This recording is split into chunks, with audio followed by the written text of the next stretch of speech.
दुपारी राजनंदिनी आणि मी खेळली लपाछपी आणि जसं की तिने मला शोधलं येऊन पटकन माझ्या पायाला घट्ट धरून उभारली. नंतर बनवला ॲपल मिल्कशेक. यामध्ये अर्धा ॲपल कट करून घेतला, त्यामध्ये बदाम आणि भिजवलेले खजूर घातले, दूध ऍड करून मिक्सरमध्ये याचा शेक बनवला आणि खूप टेस्टी झाला होता. हा माझा फेवरेट शेक आहे. सध्या खाली भांडी ठेवायचा विषयच येत नाही, नाहीतर त्याचे असे परिणाम काही दिसतात. इव्हनिंगला आम्ही गेलो शॉपिंगला.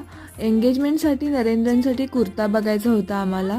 तिथे काही राजनंदिनी एका ठिकाणी अजिबात उभारत नव्हती, सगळीकडे फिरत होती, सगळ्या पायऱ्या चढत होती. गर्ल सेक्शन मध्ये जाऊन तिने एक जीन्स सुद्धा उचलली आणि तिथून मग ती घेऊन पळत होती इकडे तिकडे. बापरे, हिला आतापासूनच शॉपिंगचे वेळ लागते की काय असं वाटायला लागलंय. रात्री मंडळाचा जो गणपती आहे तिथे आरतीला गेलो होतो आणि जसं की बघा लहान मुलं आपलं सगळं ऑब्झर्व करून तसंच वागतात. त्याचप्रमाणे राजनंदिनीना सगळेजण इथे टाळ्या वाजवत होते तर ती सुद्धा बघून टाळ्या वाजवत होती. त्यामुळे आपल्या लहान मुलांसमोर आपण कसं वागलं पाहिजे हे आपणच ठरवायला हवं.